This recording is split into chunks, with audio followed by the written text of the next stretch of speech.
Assalamualaikum warahmatullahi wabarakatuh. Alhamdulillah wassalatu wassalamu ala Rasulillah wa ala alihi washabihi wa man wala ma ba'du. Kaum muslimin dan muslimat beserta grup Dirasat Islamiyah yang semoga senantiasa dirahmati Allah Subhanahu wa taala. Kita telah berbincang-bincang tentang hukum lelaki memandang wanita.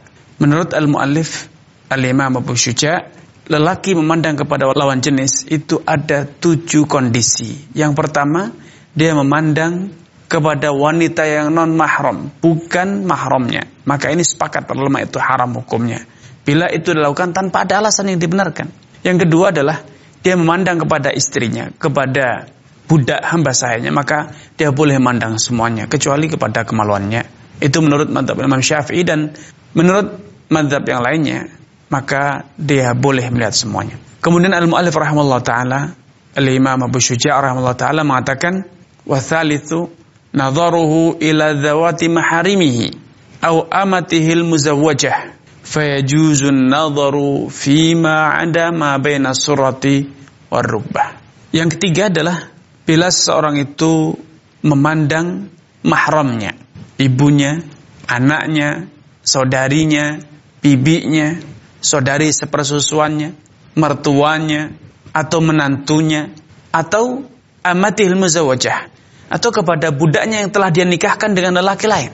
Maka kata beliau, fayajuzu an-nadhar, maka baginya boleh melihat fima 'ada ma baina surati war rukbah. Dia boleh melihat anggota tubuh wanita tersebut selain dari pusar hingga lutut.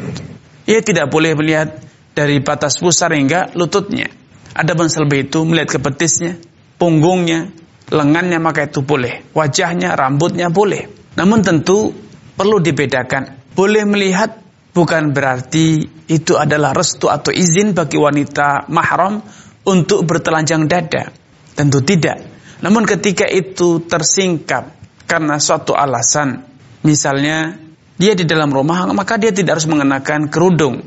Dia boleh mengenakan pakaian dalam rumah, sehingga nampak lengannya, rambutnya, lehernya, betisnya, maka itu tidak mengapa.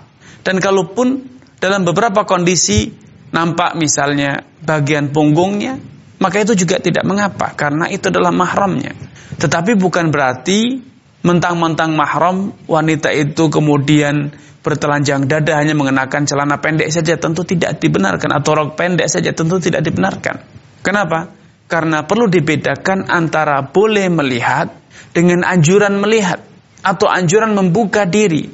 Tentu beda. Ketika boleh melihat itu artinya ketika nampak karena satu hal, maka itu tidak wajib ditutupi, tidak dosa.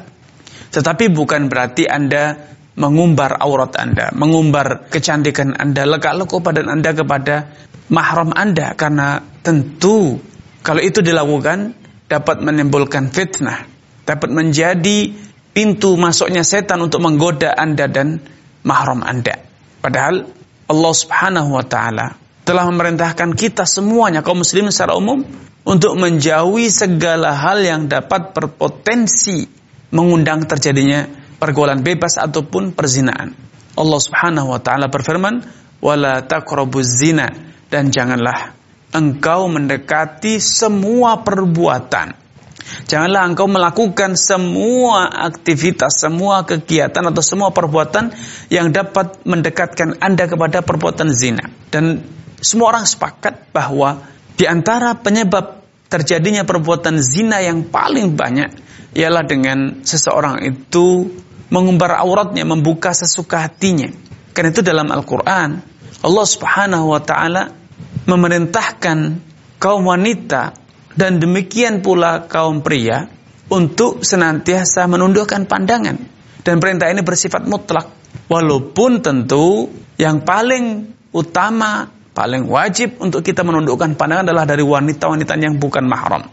Adapun yang mahram, maka sekali lagi boleh kelihatan, tapi bukan berarti boleh mengumbar ya. Karena ketika mengumbar itu berarti mengundang godaan setan. Apalagi sampai mengenakan pakaian yang ketat, menggambarkan tentang lekak-lekuk tubuhnya, walaupun di depan mahram itu juga tidak sepatutnya dilakukan, karena itu akan mengundang setan. Dan dari sisi lain, para ulama juga menjelaskan bahwa pentingnya kita menjaga muru'ah, kesantunan tentu tidak santun ketika Anda di depan mertua Anda, misalnya mertua laki-laki Anda mengenakan pakaian yang ketat, menggambarkan lekuk-lekuk tubuh Anda, mengenakan rok mini, bertelanjang dada misalnya, tentu ini tidak sepatutnya dilakukan. Tentu itu bentuk dari tafahush, perbuatan yang tidak senonoh, perbuatan keji atau perbuatan yang jorok, tidak sesuai dengan kesantunan seorang muslim. Kemudian di antara hal yang juga perlu diingatkan di sini, bahwa boleh melihat bukan berarti sekali lagi mengumbar. Karenanya para ulama membedakan di sini, kata-katanya adalah boleh melihat, bukan harus melihat, dan juga boleh mengumbar, bukan. Dan para ahli fikih juga lebih jauh menjabarkan bahwa yang dimaksud dari kondisi ketiga ini adalah seorang wanita ketika berada di tengah rumahnya, di antara mahramnya, dia boleh mengenakan pakaian yang sewajarnya dikenakan di dalam rumah. Kalau di konteks masyarakat kita misalnya mengenakan daster, baju tidur, atau baju di dalam rumah yang setengah betis, lengannya terbuka misalnya, itu tidak mengapa ya. Kenapa? Karena itulah perbedaan antara mahram dengan non-mahram, sehingga pakaian yang biasa dikenakan untuk bekerja dalam rumah itu boleh dikenakan di depan mahram. Allah SWT berfirman, "Walibdina zinatahunna illa libu'ulatihin," dan tidaklah mereka boleh menampakkan, wanita-wanita itu boleh menampakkan perhiasannya kecuali kepada bu'ulatihin, kepada suami-suami mereka, au abaihin, atau kepada orang tua mereka, dan seterusnya. Ya, ini dalil nyata bahwa menampakkan perhiasan yang biasa dikenakan oleh wanita, gelang, lengan, kalung misalnya, itu tidaklah mengapa. Dan tentu ketika menampakkan kalung, gelang, akan nampak pula lengan dan lehernya. Wallahu ta'ala. Ini yang bisa kami sampaikan pada kesempatan yang berbahagia ini. Semoga Allah Subhanahu wa taala menambahkan taufik kepada kita semuanya dan menjadikan kita termasuk orang-orang yang senantiasa yastami'unal qawla fayattabi'una hasanah.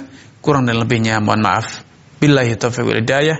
Wassalamualaikum warahmatullahi wabarakatuh.